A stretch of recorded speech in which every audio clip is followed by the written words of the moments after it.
What is the most important thing for a CEO? It's adaptability, decision making, growth mindset are skills that they require. Hi, my name is Arvind Upadhyay and I am the author of a book called How to Be Like a CEO. Now, I earlier said that you are not the product of your circumstances, but you are the product of your decision making. Sometimes we make the good decisions, sometimes bad decisions.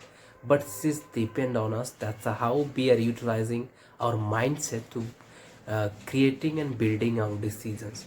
Now, whenever you build and make the strategy, at that time you require the good decision making, and this is the why most of the companies hire management consulting firm to make the bigger challenges and to create the decision for them.